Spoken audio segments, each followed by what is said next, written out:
diferentes cortes, tanto lo normal como lo patológico. Vamos a ver el estudio en la parte de ecografía transabdominal como la ecografía transvaginal.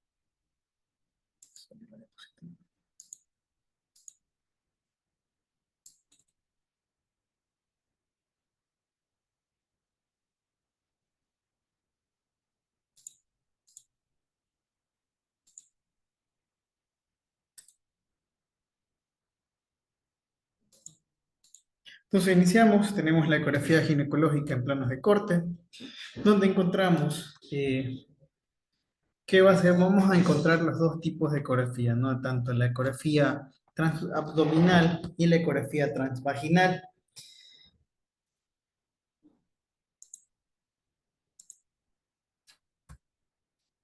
En la ecografía abdominal nosotros vamos a encontrar las estructuras pélvicas, ¿sí? Como ya vimos en la parte del caballero, del hombre, vamos a encontrar la cavidad pélvica donde vemos vejiga y próstata y vesículas seminales. Ahora vamos a encontrar la cavidad pélvica femenina. De igual manera, nosotros en este aspecto vamos a tener dos opciones: utilizar un transductor abdominal, hacerlo por vía pélvica o vía transvaginal. Entonces, en la vía transabdominal, nosotros tenemos que tener primero el paciente con la vejiga llena, ¿sí? Recordar el 200 ml, para nosotros tener una ventana acústica adecuada. Si vamos a hacer los cortes longitudinales, que va a ser el corte medio sagital suprapúbico, y el corte transversal, que vendrá a ser el corte medio transversal suprapúbico, ¿no? Igual que la de los cortes de la vejiga, parecidos, ¿no? Sino con esta parte nosotros vamos a obtener que tener un poquito más supra la, la transmisión, o sea, el haz de sonido tiene que ir apuntando para la parte caudal. En el barrido, en la parte suprapúbica, vamos a hacer un barrido tipo abanico, donde vemos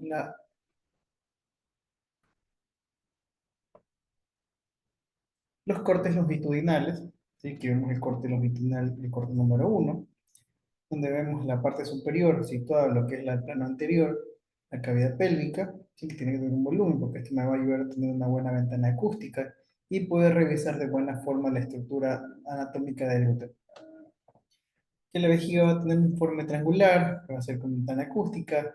Vemos en la parte izquierda, vemos el sector de la vagina, ¿sí? Que el conducto vaginal, que va a tener una forma tubular, y un poco más a la derecha encontramos una forma periforme, ¿sí? Que vendría a ser la cara, vendría a ser el útero en su posición, ¿no? Va a estar posterior a la parte de la vejiga.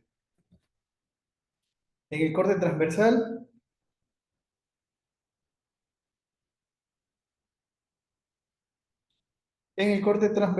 nosotros vamos a observar vejiga transversal, cuadrangular o rectangular.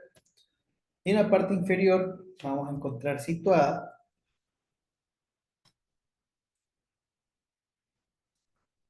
en forma ovalada la inclinación caudal, lo que es la parte de la vagina. Entonces el corte vaginal cortamos acá y se va a ver aplanada con una línea hiperecogénica, ¿no? Que será la parte de la cavidad de la cavidad vaginal. Y posteriormente nosotros ya perpendiculamos un poco y vamos a tener el corte transversal del útero, donde lo vamos a encontrar ovalado con una línea hiperecogénica, ¿sí? De mayor tamaño, y que va a ocupar el plano posterior de la vejiga. Entonces tenemos los dos cortes en el parte abdominal, que lo encontramos de esta forma, ¿sí? Entonces tenemos nosotros el corte longitudinal donde vemos la parte del fondo uterino, el cuerpo uterino y la parte del cuello uterino, en donde vemos cervix, cuerpo, cara anterior, cara posterior, endometrio, ¿sí? La parte del conducto vaginal y la parte de la vejiga. En el momento que nosotros hacemos corte transversal sobre el útero, tenemos una imagen anecogénica ovalada.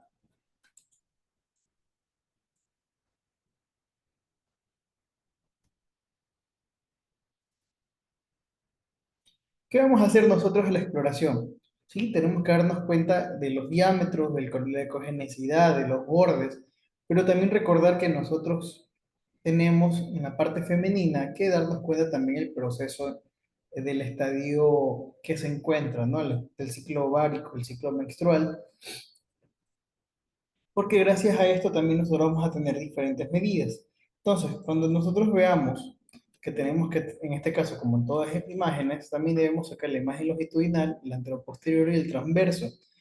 Y tenemos las diferentes etapas de la madurez, ¿sí? De la mujer, donde tenemos la etapa prepuberal, donde el corte longitudinal en la parte uterina va a ser de 2 a 3,5, de un anteroposterior a un promedio de 0,8 centímetros, y el transverso también de 0,8. Mientras que en la parte de la nulípara, ¿sí? Vamos a tener un corte longitudinal de 5 a 8 centímetros, un anteroposterior de mayor promedio de 2,5 y un transverso de 4 centímetros. Ya cuando la paciente es multípara, el corte longitudinal me va a dar una imagen de longitudinal de 8 a 10%, de 8 a 10 centímetros, un promedio del anteroposterior de 4 y el transverso aproximadamente de 6 centímetros. Y el paciente al final de la etapa, ¿sí? Y encontramos la menopausia, el paciente va a regresar a tener unas medidas aproximadas de 3 a 5 centímetros, disminuye la medida, tenemos un corte anteroposterior de un promedio de 1,8 y el corte transverso también, o sea, ya tenemos un útero que va disminuyendo de tamaños.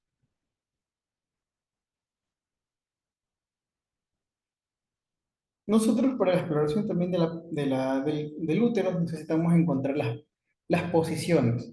Cuando hablemos de posiciones, nosotros tenemos que tener dos conceptos, lo que es la versión, ¿sí? Donde nosotros tenemos qué es la angulación definida entre el cuello uterino y la vagina, y también que esto va a dar la posición del útero con respecto al eje pélvico dado por la línea umbilical coxígea. Entonces tenemos el corte anteverso, ¿sí? Que como les decía, va a tener definición entre el cuello cervical y la vagina. Entonces tendríamos el cuello, ¿no? Que está aquí debería ser un ángulo de unos 90 grados, como lo vemos acá, para nosotros hablar que hay una anteversión. De igual forma acá nosotros podemos observar que el conducto vaginal y el cuello uterino forman un ángulo de 90 grados. Cuando existe una retroversión, ¿sí? Vamos a ver que el ángulo ya no va a ser de 90 grados, sino que el ángulo va a aumentar y el cuello de la vagina se va a orientar de forma más lineal. Entonces, nosotros aquí encontramos que la parte que está aquí del eh, cuello uterino y la parte de que encontramos aquí, más un poquito más hiperecogénica, va a ser la vagina. Entonces, la apertura va a ser mayor, la angulación va a ser mayor y con esto ya nosotros podemos conversar y llegar a la conclusión que es un retroverso. Entonces, como resumen rápido de, la, de las posiciones, tenemos la versión, tenemos el anteverso, cuando es la angulación de la vagina con el cuello uterino, si el ángulo es de 90 grados, mientras que si el ángulo es mayor, vamos a tener una retroversión, como la que tenemos en la parte que está acá. Entonces vemos, saquemos la imagen un poquito, tenemos anteversión y mayor angulación, lo que es el retroversión, ¿ya? Que es la angulación entre el cuello uterino y la vagina. Y para la flexión, nosotros vamos a...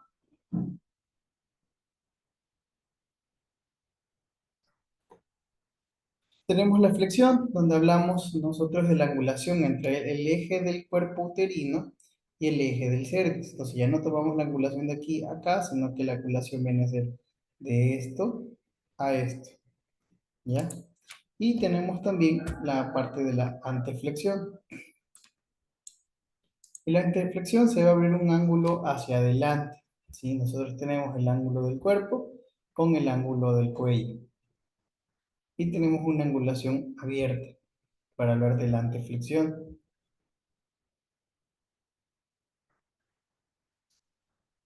Y la retroflexión, el ángulo si es que se llega a abrir para hacia atrás. Tenemos cuerpo y tenemos el cuello. Entonces, si se va para adelante, anteflexo, y si se va para atrás, retroflexo. Que hablamos de la angulación definida entre el eje del cuerpo uterino y del eje del cérvix. Entonces, anteflexo si el ángulo se abre hacia adelante y retroflexo si el ángulo se abre hacia la parte de atrás. Acá tenemos las identificaciones. Nosotros podemos revisar acá y vemos la vagina, tenemos el, el cérvix y también vamos a tener el útero, ¿no? Entonces aquí, acá también tenemos cérvix y el útero, ¿no? Donde tenemos las diferentes estructuras, revisamos cuello, endometrio, fondo uterino, y acá nosotros podemos hablar de un útero anteflexo, ¿sí? En el ángulo de 90 grados, y la angulación se abre también para acá, tenemos un anteverso, anteflexo. Mientras que en la parte de aquí vamos a encontrar que la angulación se hace para atrás en los dos motivos, tenemos un retroverso y retroflexo. Recordemos que también hay diferentes variaciones donde tenemos la anteversión con la retroflexión y viceversa, ¿no? Podemos también ver la lateral desviación del cuerpo uterino, que es móvil y se encuentra desplazado hacia uno de los lados. Podemos decir que va a haber una predominancia en la parte derecha o la parte izquierda. Por eso hacemos el barrido en abanico para determinar más. Y hablando de la parte del miometrio, vamos a ver que es una ecoestructura moderadamente hipoecoica, homogénea en relación al endometrio que es hiperecogénico. Quiero recordar que es un espacio virtual en este segmento ahora y tenemos lo que es la parte del miometrio interno y el miometrio externo. Aquí vamos a encontrar que es un corte transversal vía transvaginal.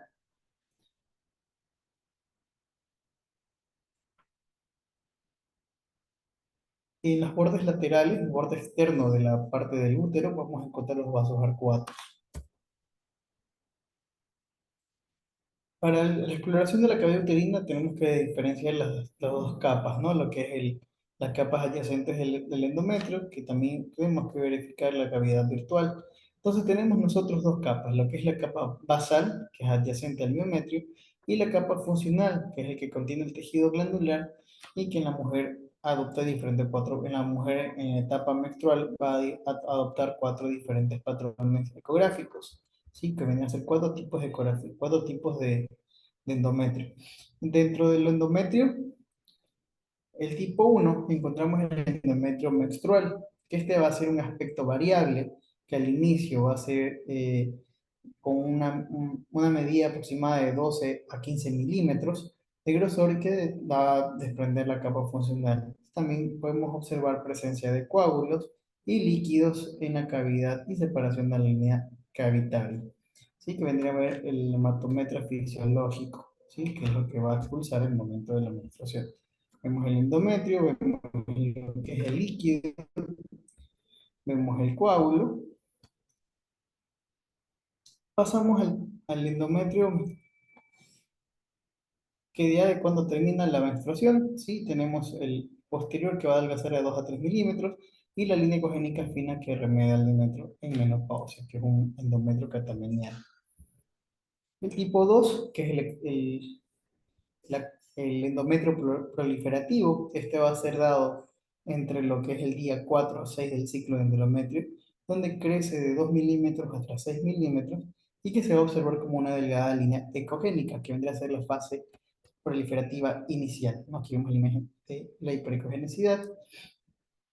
En el día 8, la apariencia va a tener múltiples capas hipoecoicas que corresponden a la capa funcional y que llega a alcanzar un grosor de 8 a 12. Como ya vemos aquí, la línea se ve un poquito más engrosada. En el día 10 al día 12, nosotros tenemos ya el efecto de triple hoja, ¿sí? O líneas en granos de café o líneas en diana, ¿sí? Que donde ya vemos tres líneas ecogénicas, que es la etapa proliferativa tardía. El examen trilaminar, las dos capas basales, las dos capas funcionales y la cavidad endometrial. El endometrio secretor, que vendría a ser el tipo 4, tiene un aspecto hiperecogénico por la tortuosidad de las glándulas uterinas y la secreción de glucógeno y de moco. El grosor puede alcanzar hasta 15 milímetros y luego también podemos revisar, bueno, eso es la medida en una paciente que está todavía en fase menstrual, ¿no? Que tiene todavía el ciclo menstrual sin alteraciones. Mientras que el endometrio de la paciente posmenopáusica va a tener una medida de menos 4 milímetros y que podemos tener alguna sospecha de hiperplasia endometrial cuando tiene de 5 a 7 milímetros y anormal ya cuando es mayor de 8 milímetros. En los usuarios que tienen terapia de reemplazo hormonal, lo normal va a ser de 5 a 10 milímetros y lo anormal va a ser más de 11 milímetros. Hay que estar pendiente con eso. Al momento de nosotros explorar ovarios, encontramos el abanico en sentido horario y antihorario, ¿no? Revisamos de lado a lado y vemos las imágenes del útero en eje mayor longitudinal. El barrido en sentido antihorario para el estudio del ovario derecho, ¿sí? Y también hacemos para el ovario contralateral. Entonces, en el momento que nosotros hacemos la división, vemos el transductor de un lado, encontramos una imagen parecida a esta, y vamos a encontrar lo que es el ovario derecho, y luego hacemos el control lateral y vemos el ovario izquierdo. Dirigimos tanto pues a la derecha como a la izquierda y vamos a revisar lo que vendría a ser el ovario derecho y en su defecto lo que tenemos acá arriba, el ovario izquierdo. Vemos el ovario derecho con su aspecto, su parénquima y con sus vesículas dentro del parénquima ovárico. Vamos al ovario izquierdo. Es un poco complejo revisar ovarios sin una preparación previa del paciente, también dependiendo de las cirugías previas que ha tenido y los antecedentes gastrointestinales.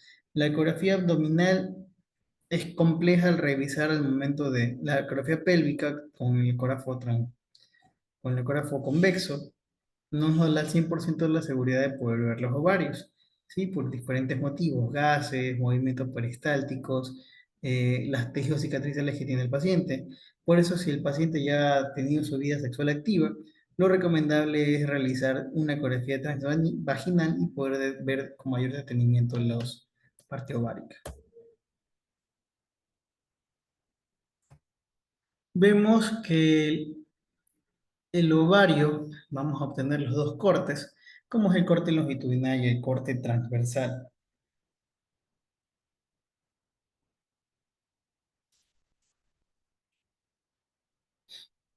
La forma va a ser ovoidea, tiene una posición variable que generalmente se encuentra en el eje longitudinal, orientado verticalmente hacia la parte de la vejiga vacía.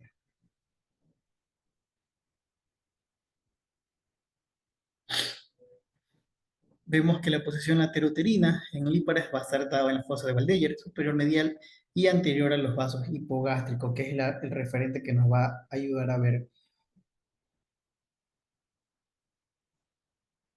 cómo va funcionando todo.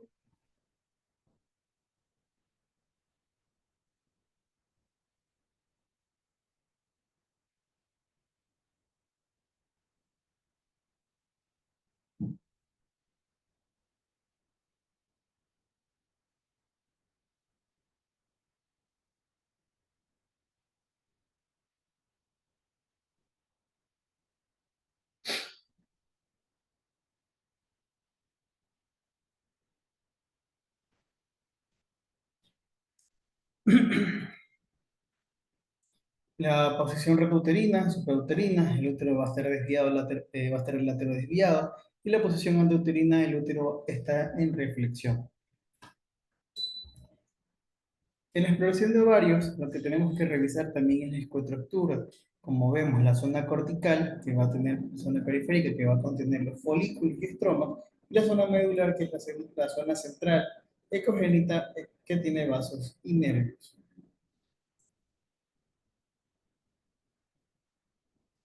Y acá tenemos que tener en cuenta de que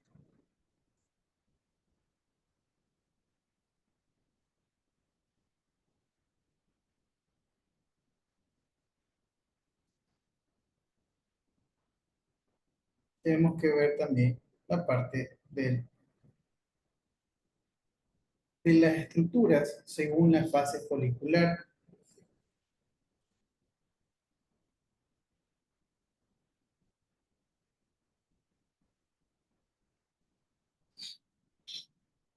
Entonces, en la fase folicular vamos a encontrar que entre los primeros 7 días tenemos la fase de reclutamiento, donde encontramos la presencia de folículos antrales entre 5 a 7 y que pueden medir de 3 a 5 milímetros, que donde van a tener una predominancia va a ser la aparición de la ovulación.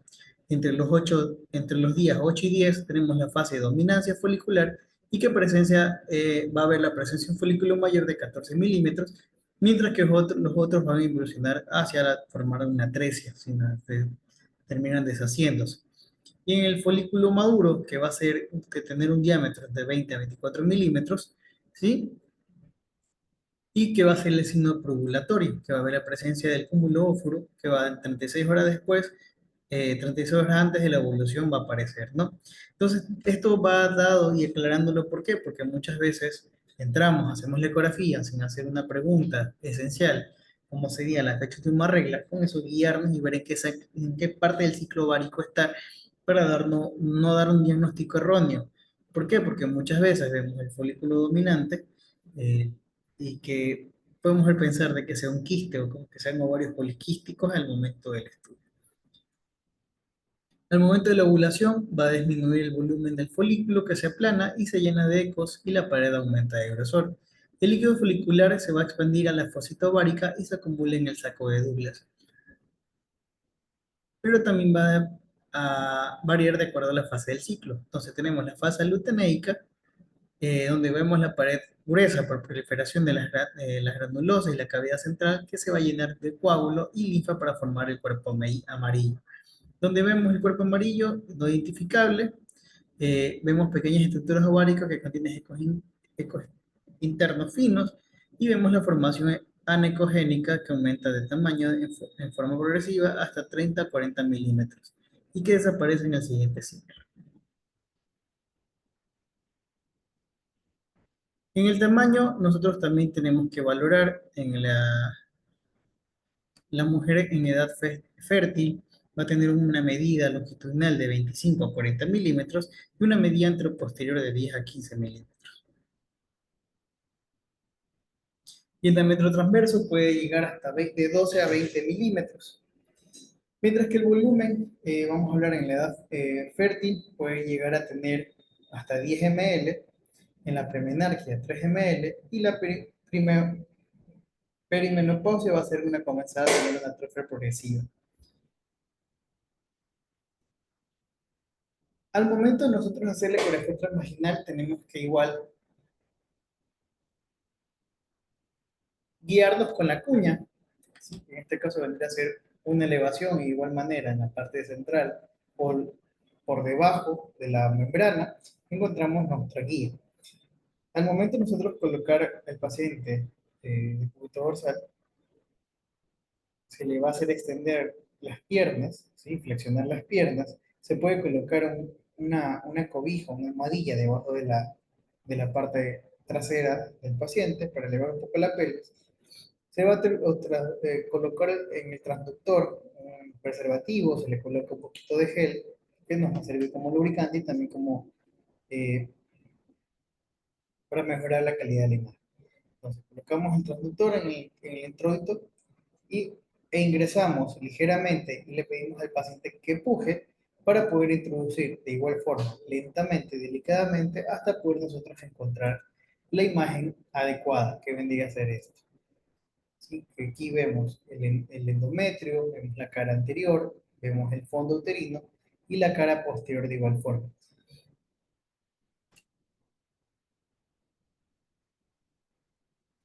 También vemos la parte de los vasos, ¿sí?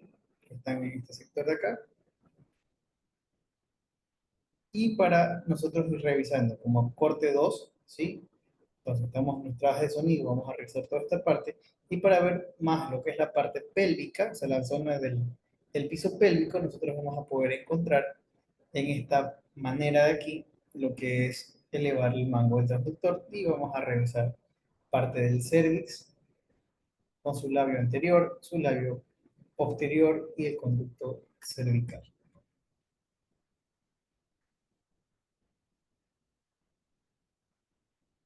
También podemos observar lo que es el saco de Douglas. El corte transversal también va a ser de esta misma forma. En este momento terminamos de hacer la lateralización para realizar el barrido de derecha a izquierda. Giramos el transductor 90 grados en sentido antihorario. Aquí vemos la cuña.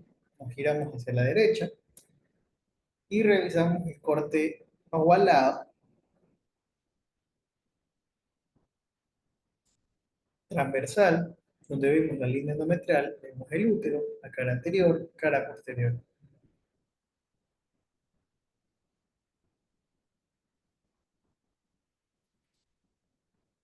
Al momento de nosotros revisar los anexos, o sea, de la parte ovárica, lo que tenemos que hacer es guiar el transductor, el haz de sonido hacia el hombro derecho, apuntando a lo que es la parte de reparo anatómico, como son los vasos hipogástricos, y una vez que nosotros encontramos los vasos,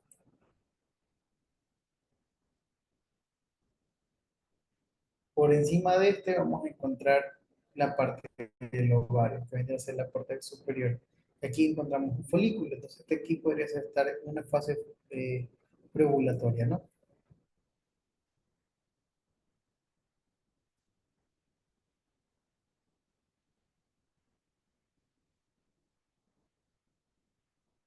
¿Alguna pregunta ahora?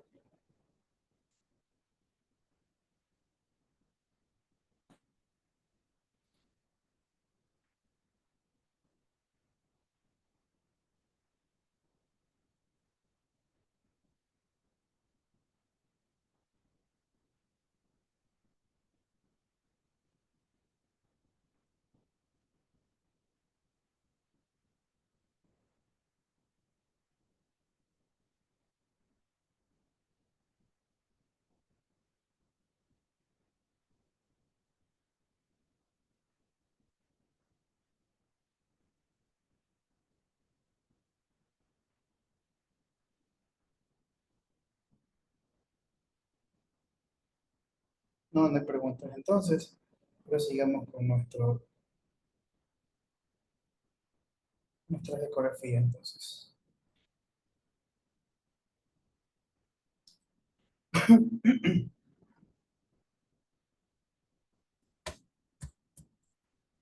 Bueno, para entrar a patologías, tenemos las medidas del útero normal, ¿sí? Las revisamos, vamos a tomar en cuenta las medidas de la nulípara, la multípara y la posmenopáusica. La nulípara puede llegar a medir hasta 8 centímetros, la multípara hasta 10 centímetros y la posmenopáusica hasta 5 centímetros. En la parte transversal tenemos la nulípara de 2 a 3 centímetros, la multípara de 5 a 6 y posmenopáusica de 2 a 3 centímetros, ¿no? En la parte diferente de los cortes que tenemos.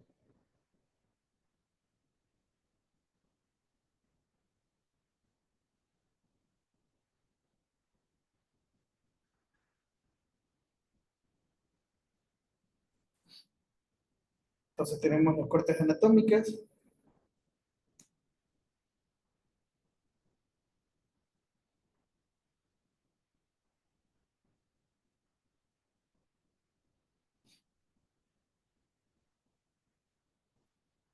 y obtenemos la imagen del útero, del cérvix y del cuello vaginal. Entonces acá nosotros tenemos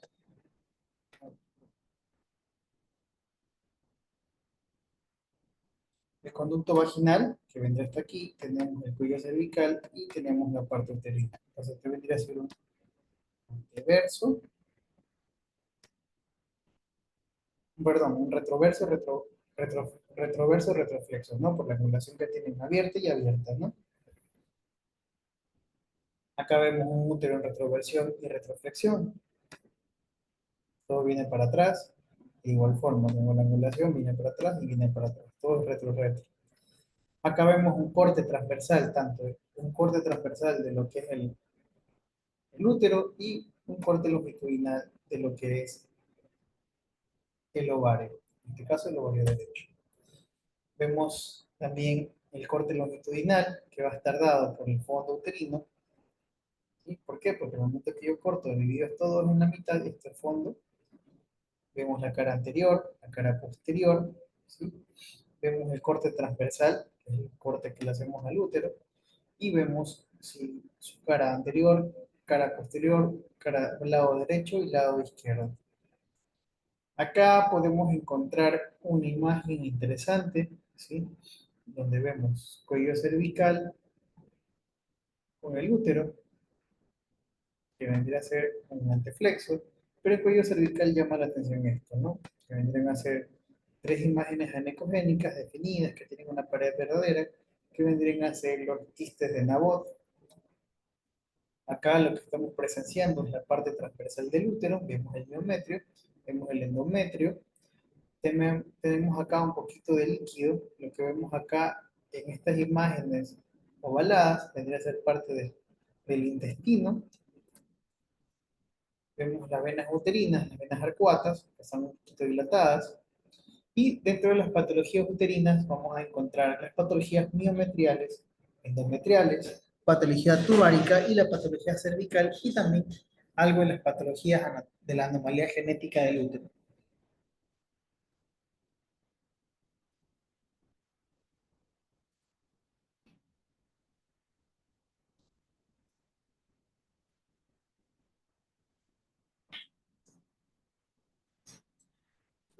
Entre los más comunes en las patologías que se observan, ¿sí?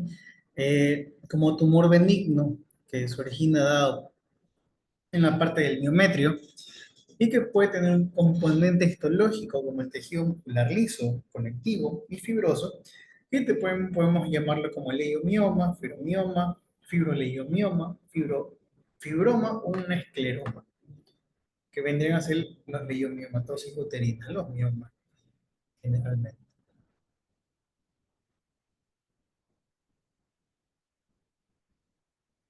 Tenemos una incidencia del 95% como tumor benigno del útero, pueden ser asintomáticas, rara vez se presentan antes de la pubertad y tenemos una edad prevalente y frecuente entre los 30 y 40 años, nada más dados en la raza negra y vemos la raza blanca entre 4 y 25%.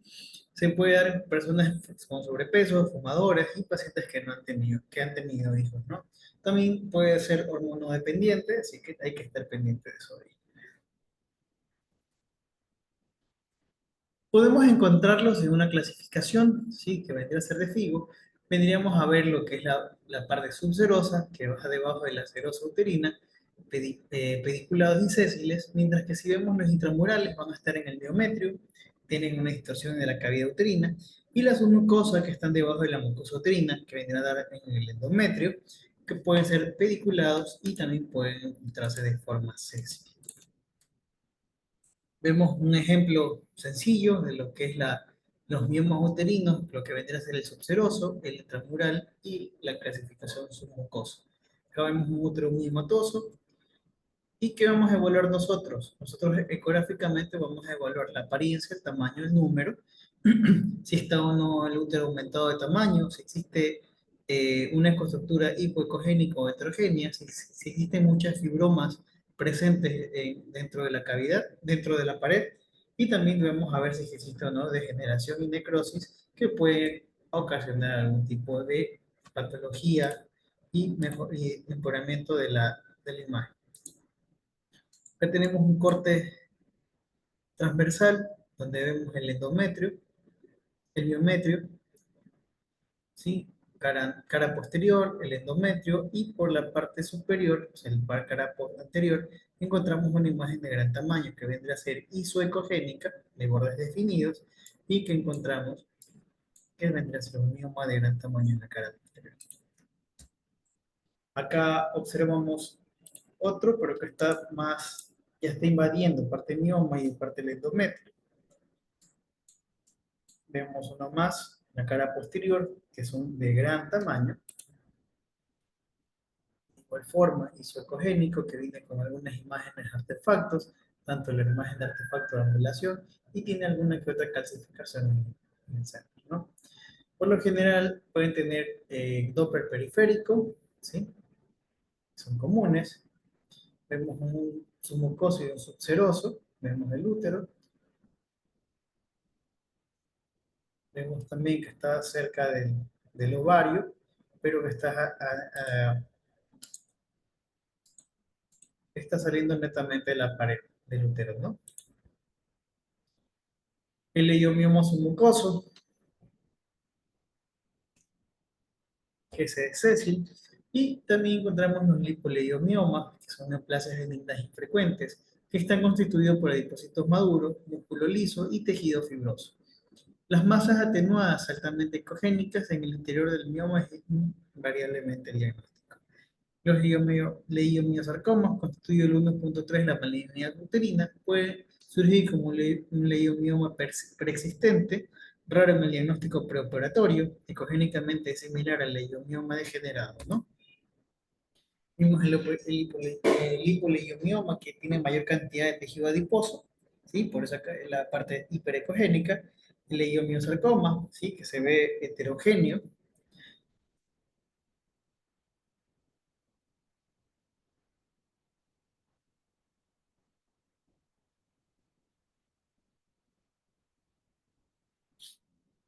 Vemos la adenomiosis, que es una enfermedad benigna del útero caracterizada por ectopia de las glándulas y estroma del endometrio eh, en el miomiatrio, ¿no? Entonces son eh,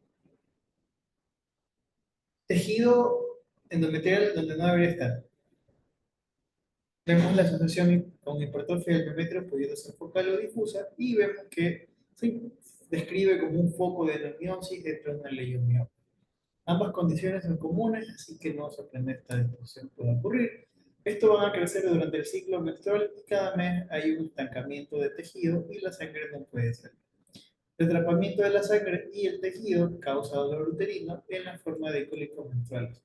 Eso también produce sangrado uterino normal.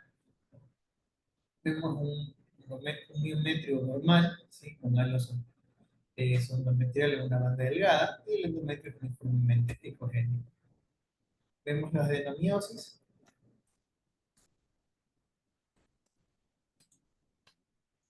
que son imágenes eh, ventrales realmente disminuidas en relación al miometrio dorsal y que vemos que también quistes miometriales en la flecha, en lo que está en la flecha curvada, ¿no? Entonces la endometrial, la endomiosis, también vemos la endomiosis en el segmento de aquí, ¿sí? Bueno, aquí nosotros vemos un mioma, se nos coló, vemos la adenomiosis, que tiene mayor cantidad de tejido vascular. En las patologías endometriales encontramos principalmente los procesos proliferativos, como son los pólipos, los miomas, la hiperplasia, ya sea endometrial, y su estructura puede ser hiperecogénica, isoecogénica, hipo o anecogénica. El tamaño del endometrio usualmente es aumentado y muchas veces tienen que aplicarse procedimientos complementarios como la histerosonografía, la histeroscopía y la biopsia endometrial para llegar a un diagnóstico definitivo. Aquí podemos ver algunas de las patologías de los cambios endometriales que existen. ¿Sí? Vemos el engrosamiento del endometrio, que en este caso ya mide 18.7 milímetros, entonces es mayor, porque recordar que podemos llegar hasta 1.1. Acá vemos uno de 2.1, vemos su ecogenicidad totalmente patológica, ¿sí? En este caso de acá. Y bueno, también podemos estar encontrando unos pólipos, que es un poquito más complejo que en la observación, ¿sí? Pero se puede observar como una cavidad, ¿sí? Por el efecto en masa que está haciendo, que nos abre la cavidad y vemos el lipoma como tal. De igual forma, uno más grande, ¿no? El SA endometrial, una imagen grotesca de gran tamaño que capta mucha ecogenicidad de fluido, tiene apariencias diversas, puede ser anecogénica, puede tener vacuolas dentro de la misma, pero como les comentaba, que en el momento que nosotros revisemos una imagen y se vea grotesca, hay que pensar mal. Aquí nosotros vemos una imagen de un endometrio menopáusico que tiene líquido endometrial y acá vemos un hematocolpo, ¿no? Que es la combinación de sangre, en este caso dado por un no perforado. Vemos más hematometras, imágenes internas en la parte endometrial y vemos la zona histografía, ¿no? Que esta aquí es una técnica de ecografía donde se le coloca solución salina para poder hacer una apertura de la cavidad endometrial y poder observar con mayor detenimiento la pared. Podemos encontrar cuerpos extraños como los DIU, en este caso tenemos la T, ¿sí? Se ven imágenes hiperecogénicas, de igual forma acá vemos la localización debería ser cerca del fondo uterino, no en el cervix, no en la parte de la parte anterior del mismo, ¿no? Vemos la T, vemos quistes de Nabot, como vemos al inicio, y entremos a la parte de la patología ovárica. La patología ovárica, recordemos las medidas generales.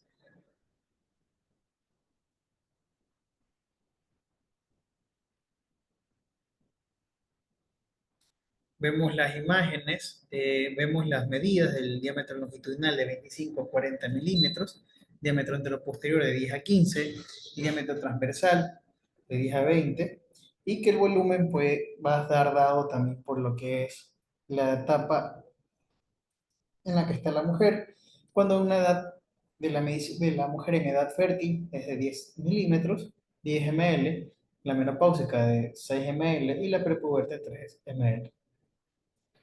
Los volúmenes máximos van a estar en la fase preovulatoria y los mínimos en la fase lútea.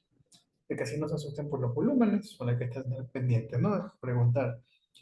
La posición está cerca de la fosa de Weldeyer, ¿sí? Delante de los vasos hipogástricos y por debajo de la bifurcación ilíaca externa en el plano superior retroctérico. La ecoestructura ovárica, tenemos la zona cortical, que es menos ecogénica, periférica y componente folicular y estromal. Mientras que la zona medular es mucho más ecogénica y con componentes vasculares y neuronales. Tenemos el vaso hipogástrico, la fosita de Weldeyer, y aquí encontramos nosotros el ovario, ¿no? El ovario menopáusico que ya está disminuido de tamaño y un ovario con un folículo, como lo menciona, como folículo, no como ovario, no como quiste. En las lesiones no neoplásicas de ovario tenemos los quistes funcionales, donde tenemos los quistes foliculares, el cuerpo lúteo y los quistes tecolutenaicos.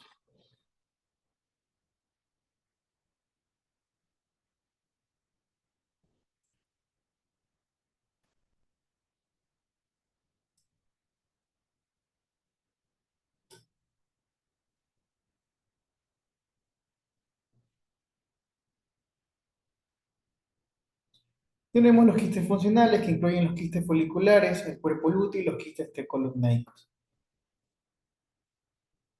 El quiste folicular va a aparecer cuando el folículo maduro no ovula o no involuciona. El tamaño del quiste folicular debe ser mayor de 2,5 centímetros y mayormente son unilaterales, asintomáticos y se detectan incidentalmente con la exploración de la ecografía. Sí, que se pueden ver de esta forma. Entonces, hablemos del quiste folicular. ¿Sí? Entonces, tiene que medir más de 2,5. Revisamos la fecha de última menstruación para ver cómo, en qué ciclo ovárico estamos y podemos ir detectando. Entonces, no alarmar a la paciente, ¿no? Porque hay muchos informes donde ya te hablan de que este es una paciente que hay que operar. Entonces, lo de acá hay que tratarlo, hay que explicarle al paciente que es un quiste folicular. En este caso ya la podemos ver de mayor tamaño. Lo ideal sería hacer una ecografía dentro de un mes para ver si existe o no una involución del mismo. El quiste del cuerpo lúteo es el resultado del fallo de su absorción o del exceso de sangre en el cuerpo lúteo. Es el síntoma más frecuente va a ser el dolor pueden ser unilaterales y son propensos a la hemorragia de la ruptura. Son uniculares anecogénicos con paredes finas bien definidas y refuerzo acústico posterior. En el quiste hemorrágico, este se da porque hay una hemorragia interna, como lo dice su nombre. eh, Presenta dolor pélvico agudo, presenta también un aspecto ecográfico que va a depender de la cantidad de la hemorragia y del tiempo de la hemorragia en relación al tiempo de la exploración ecográfica. Un quiste hemorrágico agudo normalmente es hiperecogénico y puede simular una masa sólida, pero presenta pared lisa y refuerzo posterior. En la hemolización del coágulo, el patrón interno se torna complejo con un patrón reticular y que contiene septos y ecos internos. Y tenemos acá que tiene paredes, tenemos hiperecogenicidad y tenemos detritos, ¿no? Tenemos el aspecto de la sangre dentro del quiste. Este es un cuerpo lúteo, hemorrágico. La endometriosis es la presencia de tejido endometrial funcional fuera del útero, que se localiza más frecuente en los ovarios, trompas, ligamento uterosacro y en el fondo de sacro. La clínica se caracteriza por dismenorrea, dispareunia e infertilidad. El endometrioma va a ser de forma severa de la enfermedad de la masa quística que compromete el ovario denominado quiste de chocolate. Frecuentemente son asintomáticos y múltiples, se encuentra como una masa predominante quística, unilocular o multilocular, de bordes bien definidos, que contiene ecos internos de bajo nivel difusamente homogéneos y que se pueden apreciar mucho mejor en el ecografía transvaginal, que sería el estudio adecuado. Este aspecto es simular a quistes hemorrágicos, sin embargo, este se asocia a un patrón reticular frecuentemente con un líquido de fondo de saco. Tenemos endometriomas, como le vemos, también tenemos una separación de nivel a nivel. Y la enfermedad que creo que es mayormente mal diagnosticada, ¿sí? Lo que debería ser la enfermedad de ovarios poliquísticos. Recordemos que es una enfermedad endocrinológica, ¿sí? Que nosotros no podemos colocar en el informe que es un síndrome, solamente que se observan quistes múltiples o una poliquistosis ovárica bilateral, donde, ¿por qué? Porque tiene el predominio endocrinológico, ¿ya? Porque está caracterizado por oligomenorrea, amenorrea, hirsutismo, infertilidad y resistencia a la insulina. Donde vemos el perfil hormonal se va a caracterizar por un aumento de la LH sobre la FSH en una relación 2:1, 3:1 o más. Su representación ecográfica son los ovarios poliquísticos. Aquí tenemos los siguientes criterios. Va a haber un aumento de tamaño de ambos ovarios, que van a ser mayor de 10. Tenemos múltiples folículos pequeños que se van a localizar en la periferia, que van a medir de 0,5 a 0,8 centímetros, y que en la ecografía transvaginal va a ser mayor de 15 y en la ecografía abdominal mayor de 10 folículos en ambos ovarios. Y la ecogenicidad estromal que va a ser también un signo más sensible, ¿no? Aquí vemos un ovario poliquístico que esté dado por la parte de una ecografía transabdominal, donde tenemos los diferentes folículos, 1, 2, 3, 4, 5, 6, 7, 8, 9, 10 y 11 folículos, ¿no? Entonces está con el criterio. Vemos una ecografía transvaginal donde vemos el signo del collar de perlas. Y aquí ya vemos imágenes más grandes, ¿sí? De quistes. Las neoplasias de ovario es la cuarta causa de muerte por cáncer en mujeres dentro de los Estados Unidos, constituye el 25% de todas las malignidades ginecológicas y el esfuerzo está dirigido al desarrollo de métodos diagnósticos para poder clasificarlas. Donde tenemos nosotros las tumores epiteliales, los tumores germinales de los cordones sexuales y los tumores metastásicos. En los tumores epiteliales tenemos el cistoadenoma seroso o carcinoma, cistoadenoma mucinoso, el carcinoma de endometroide, el carcinoma de células claras, el tumor de células transicionales y también vemos que la incidencia va a ser del 65 al 75%.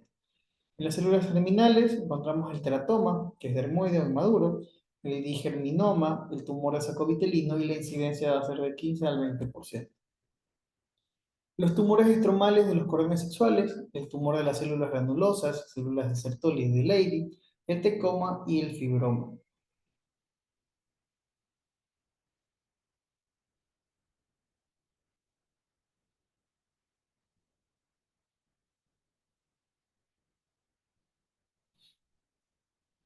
Los tumores metastásicos,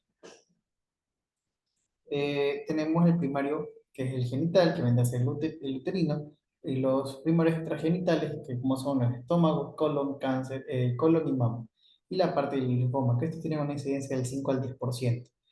¿Qué vamos a encontrar como características ecográficas? Generalmente encontramos como masas sólidas o quísticas con componentes sólidos, cápsulas con pérdida de la continuidad, frecuentemente pueden ser bilaterales, con imágenes endoexofíticas, tabiques de convascularización, flujo Doppler con baja resistencia y pueden estar acompañados de ascitis.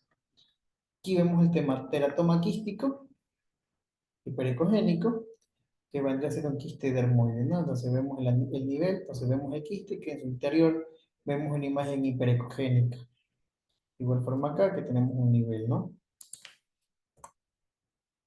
Observamos otra imagen quística que tiene ecos internos, tenemos tabicaciones, hemorragias, tenemos un Doppler captado, vemos el cistodenoma seroso, otra imagen irregular, se dan cuenta cómo se ven los tabiques, vemos el pared dependiente, ¿sí? Lo que es la parte del tumor, y vemos su irregularidad. Un cistodenoma y el ovario mucinoso cistodenoma. Cistodenoma, cistoadenocarcinoma de ovario.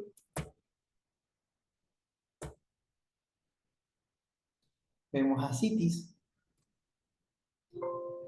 Y bueno, eso básicamente son las patologías que se ven con mayor frecuencia en este tipo de ecografías. La ecografía obstétrica, la ecografía ginecológica es una ecografía que hay que también tomar en cuenta, hay que hacerla detenidamente, con paciencia, especialmente la ecografía transvaginal. ¿Por qué? Porque es complicado ver los ovarios. Si tenemos la oportunidad de hacerla, vamos a realizarla. Igual yo les hago la extensión para que el día 27 y 28 de noviembre yo voy a estar haciendo una campaña en Puerto Viejo. Esto es un anexo si ustedes puedan llegar como para que practiquen un poco, ¿sí? Al realizar ecografías. Ya hablé con el doctor Jackson, me dijo que no había ningún inconveniente, sí, pero esta parte práctica vendría a ser fuera del horario que tenemos, las 4 o 5 horas que tenemos para hacer la práctica obstétrica. Acá sería para poder nosotros poder realizar un